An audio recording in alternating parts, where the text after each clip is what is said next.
Hello and welcome to Racers Now, the home of Group 1 anti-post previews. And in this video, we're taking a look at the Juddmonte International. Yes, it might be 4 or 5 weeks away as we speak, but the market has had a bit of a shake-up in the last 24 hours or so. That's because, like much of this season already, it revolves around a certain city of Troy. And yesterday, on the early in the week on the 15th/16th of July, it was all but confirmed that the Derby winner and the Eclipse winner's next start would be in the Juddmonte International at York, not in the King George at Ascot, which is over a mile and a half on July the 27th. Nope, he's not going there. He's going to go instead, by the looks of it, to York on August the 21st. So the markets have had a bit of a shake-up. City of Troy was favourite for the King George, and he's not anymore. That is going to August Rodin, his stablemate, and he's now best price 5-4, as you can see at the bottom of the screen, for the Juddmonte International at York. And as we often say with these open age, middle distance racers, and it's always a big if, anti-post 4 or 5 weeks away, if they all turn up, this could be an absolute belter. Even if 90% of the horses that are near the top of the market in this race at the moment turn up, it will be a belter. Clash of the generations, clash of different distances coming together, etc., etc. I mean, just look as headlines: City of Troy, impressive Dante winner, economics, French Royal Ascot winner, Calandagan, Derby runner-up, Ambiente Friendly, Tax Gold Cup winner, White Birch, typical Sir Michael Stout, older horse, Passenger is in there, and others. Fingers crossed that they all, or most of them, turn up. But there is a hell of a lot of water to cross under the bridge, or to pass under the bridge, in the 5 weeks between now and the race. So starting with City of Troy, I've done a lot of talking about him. Plenty of others have done a lot of talking about this horse this year. And most of the talking I've done about City of Troy has been proven wrong. He was absolutely superb in the Derby. Let's have it right. Not so good in the Eclipse, which looked a below average renewal in terms of the opposition to City of Troy at Sandown on that day. And he didn't exactly win in the style of a 1-4 shot, did he? Let's be honest. I mean, he was kind of going away at the line, don't get me wrong, but a 1-length victory over the admittedly talented Alflaila, carrying £10 less due to him being a 3-year-old, Alflaila being a 4-year-old, £10 less, 1-4, won by only a length, looked in trouble at the 2-pole, etc. The Eclipse win probably left more questions than answers, really. Remember, he's been this year to the Guineas, over a mile, bombed out there, then went to the Derby, which is obviously a mile and a half, bolted in there, and then went to the Eclipse, which is 10 furlongs. So he has tried the 3 different distances this year, City of Troy.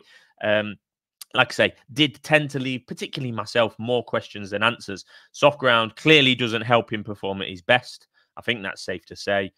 It sounds like an excuse, but I think it's true. He looked electric last year, not so much in the Dewhurst when it was a bit slower ground. And I think the same's happened in the Eclipse here. But what is his preferred trip? I honestly, at the moment, don't know. I thought he was all speed last year. And then he looked an out-and-out mile and a half horse at Epsom. The lads obviously think he's more of a 10 furlong horse now that they're going to the Juddmonte rather than the King George. They would have had that option. The Irish champion over 10 furlongs might also be on his list as well. But are they being driven by stallion type prospects or advertisement books for his stallion career to come? Mile and a half winner, Group 1, back to 10 furlongs. Do they prefer 10 furlong horses to be stallions? I don't know. Although the race at York over 10.5 furlongs, going left-handed, obviously, and on what should be quicker ground, is pretty different to the 10 furlongs at Sandown, going right-handed on slower ground, shorter straight, etc. So we might get to see City Troy at or near his best at York if he does get that quicker ground with the longer straight, and with that, half a furlong extra as well. So yeah, Ryan Moore was pretty adamant after the Eclipse where, the questions did come to him. He wasn't that impressive for a 1-4 shot. He said he might win by 10 lengths next time when he gets his conditions. If they are to be believed, and we should believe him, what Connection said before the Derby, if they are to be believed, we could be in for a very, very special performance, possibly at York. So City of Troy is 5-4, and from an anti-post point of view, he actually is a more likely runner than 5 of the next 6 in the market for one reason or another, and we're going to try and box a couple of those off as we go. Current second favourite is August Rodin, but he's from the same stable. He'll be running in the King George. It's very unlikely that he's going to clash with the prize 3-year-old City of Troy of the same ownership. But I mean, it would be some spectacle to see last year's Derby winner August Rodin against this year's Derby winner City of Troy. I wouldn't rule that out happening this year. It might happen at Leopardstown, but I don't think it's going to happen at York, let's be honest. Next in the market is Economics. Probably away from City of Troy, the most exciting horse in training at the moment, purely for the fact that he won very impressively at the Dante meeting on his second start this year, and we've not seen him since. So I think his absence away from the track kind of builds a mystique around him and some excitement around him. But at Economics, wherever he turns up next, is sure to be a very interesting runner. William Aggis has taken the softly approach to the extreme with Economics, but to be fair to him, he did say that that's what they were going to do after winning the Dante. I think he won the Dante by 6 lengths. He would have been favourite for the Derby at the time, but they said they wasn't going to run. He wasn't entered at the time, and they didn't. They've stuck to the plan. Softly, letting him develop at home. He could be a monster when he returns if the development that they've been talking about is happening behind closed doors. William Aggis has been on record this week saying that the ideal prep for him would have been in the York Stakes at York on July the 27th, over the same course and distance as the Juddmonte, but that might come too soon for him. He's not ready for that yet, according to William Aggis. So that surely brings into question the Juddmonte for Economics and how that prep's going. Would he go straight from the Dante to the Juddmonte? It would be a pretty unique way of going about things. Or does he need to go to a Group 2 first? There's the Sky Bet York Stakes, as mentioned, and there is a Group 2 that I can't pronounce over in France that was won last year by the Arc winner. So, plus the owners of Economics, Bahrainian, I think, in heritage, might prefer the Irish Champion Stakes anyway. And William Aggis has said that is on the agenda, but it'll be one or the other, the Juddmonte or the Irish Champion. The Irish Champion Stakes, of course, sponsored by Bahrain. Ambiente Friendly is near the top of the market for the Juddmonte, but apparently wants a step down in trip. But at the same time, connections have said he might run in the King George. That is mixed messages for me. Second in the English Derby, third or fourth in the Irish Derby. But does this horse really want to win? If you go back and watch the Irish Derby, does he really want to pass Ambiente Friendly, or is he just a bridle horse? White Birch has missed Royal Ascot and the Eclipse because of irregular blood tests. A very, very exciting horse, given that he beat August Rodin, who has since won the Group 1 over in Ireland in the Tatsal's Gold Cup earlier this year, towards the end of May. That was on rain-softened ground. White Birch, wildly impressive that day, but not seen since. Is he still injured? Is he going to be better? Is he going to be ready for the Juddmonte International? His form book suggests that he prefers softer ground, White Birch, but connections, his trainer is adamant that he does not have to have soft ground to be seen at his best. So hopefully he can run in the Juddmonte if his bloods come back clear, and they haven't done for the last couple of months. A fascinating horse wherever he turns up next, and could be a big rival to City of Troy if and when he is fit and well. And White Birch, the 4-year-old, will be carrying the more weight. Passenger, similar to White Birch, has also missed Royal Ascot and the Eclipse. Yes, he was impressive at Chester in May, but that was at a significantly calmer waters than this top-level Group 1. Again, not been quite right, the Passenger. Hopefully he can get right. Apparently the setback wasn't too serious, and they're taking the time with him, and there's no concerns about getting him back to the track. It's just a question of when that might be. Typical Sir Michael Stout, older horse connotations go with Passenger, an exciting horse, but will need to step up. So, as you can tell from my summary to this point, it's very much up in the air at this stage. From an anti-post betting point of view, who's going to run, who isn't going to run. City of Troy looks very likely to run. He's probably the most talented horse in the race anyway, from what we've seen so far, particularly as the 3-year-old, and that's why he's the 5-4 favourite. But yeah, where else do we go after that? I'm not sure. But you can safely assume that it will sort itself out. The Juddmonte is consistently one of the best races in the world every year, and it fits pretty perfectly 3 or 4 weeks before the Irish Champion Stakes over the same 10 furlong distance. It's about time I started talking about horses that might actually run. Calandagan has won 3 on the bounce, including a Group 2 at Royal Ascot last time. He's from France, an intended runner in the Argocon colours, intended to go to the Juddmonte, and certainly an interesting contender, particularly given that he won on quick ground at Royal Ascot, and it should be quick in the middle of August at York, usually is. But that King Edward form from Royal Ascot does look questionable for me. Not particularly a strong race. Diego Velasquez from the Ballydoyle team backed into a pretty short price favourite. Disappointed. Space Legend, who was second behind Calandagan, hasn't really done much since in the Bahrain Stakes at the July meeting. So questionable form there for Calandagan, but a 3-year-old and an interesting one at that. Ghostwriter probably will turn up in the Juddmonte. He was third behind City of Troy in the Eclipse. Again, I don't think that was a very deep race. Likely to have another go in the Juddmonte, but some way off striking at the top level from what we've seen so far from Ghostwriter. King's Gambit, I think, is very interesting and definitely worth a mention, and one that I and many other fans will be keeping faith in despite an agonising defeat at Royal Ascot. He's only actually won a handicap this year, King's Gambit, a very good one, the London Gold Cup, but he's not gone and won in any other grade since then. But I think he has the potential to be a top-class horse, this King's Gambit. Anyone who watched that race at Royal Ascot will know that he was the best horse in the race, just got caught too far back too early and had too much to do up the straight. But he looked the best horse. JRB, fair play to him, he was the winner. But King's Gambit certainly, I think, will prove to be the best horse in time out of those two, that is for sure. The York Stakes, which I've mentioned a couple of times, is apparently on King's Gambit's agenda, and as a 3-year-old would be definitely an interesting runner in there. And if he is running in that, and he's running well in that, you would have to think that the Juddmonte is at least on his radar thereafter. I do think that the Crisford boys are still... It's not the Crisfords, is it? Is it? I forgot who blooming trains him now. Is it the Charltons? The Charltons, that's it. I think the Charltons are still kind of making their mind up about King's Gambit. You know, how he's not had that many runs. He has only won a handicap this year, as I mentioned. He's got an entry in the Voltager. He's got an entry in the Juddmonte.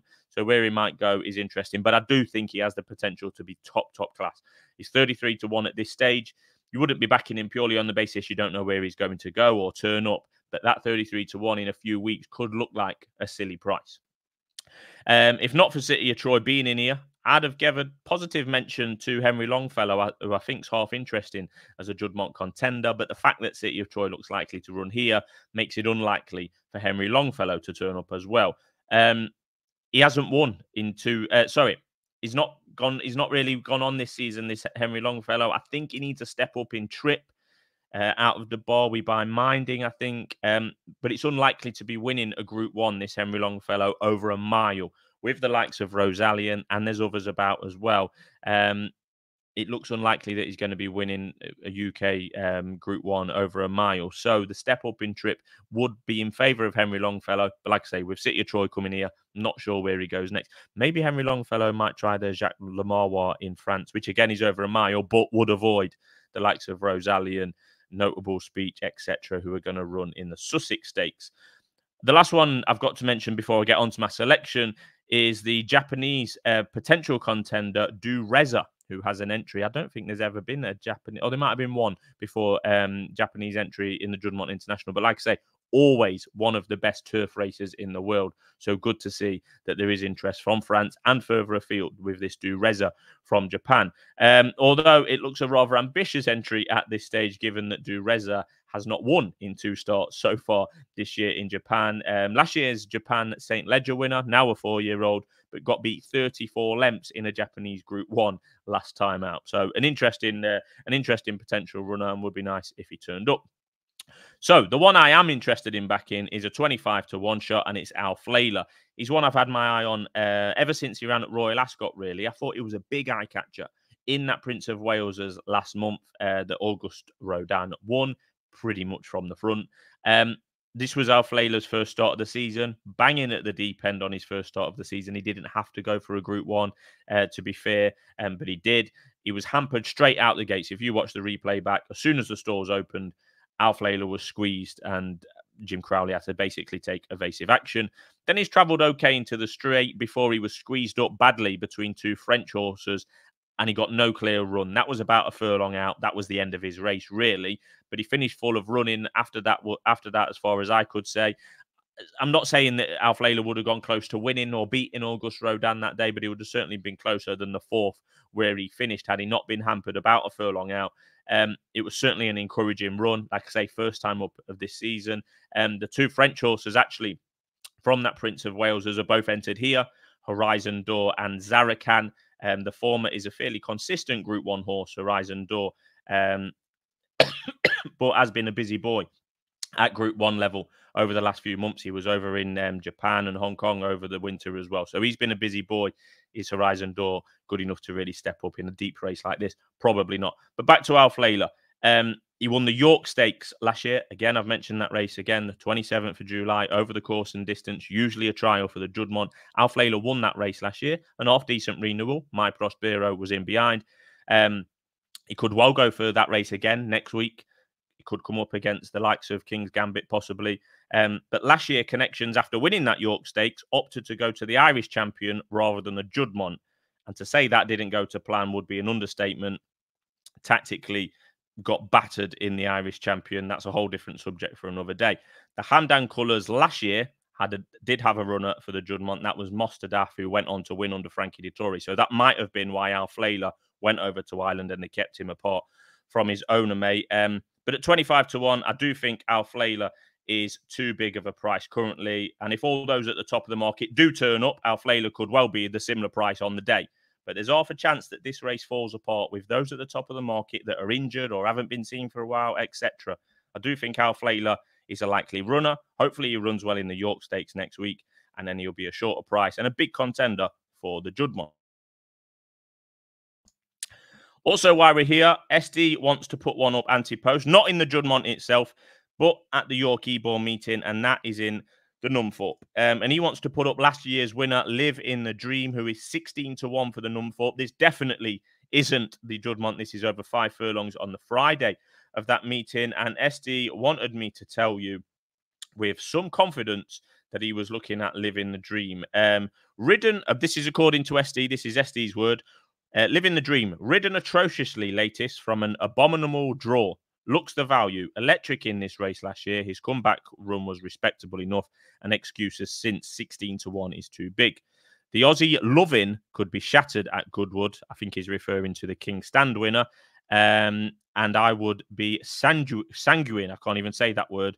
Live in the Dream can run. He'll be confident. Live in the Dream can run a much better race back at York. If he does, expect a seismic market contraction. So SD thinks that Live in the Dream will run well at Goodwood, and then he'll be much shorter for the Nunthorpe. I can't see why Live in the Dream wouldn't go back to try and defend his crown in the Nunthorpe. So SD's putting up a bet as well. Two bets there then on this video. One from me in the Juddmonte, one from SD in the Nunthorpe. And as usual, we'll be back on Thursday night with the usual Thursday show with SD, the main man himself. Thanks for watching.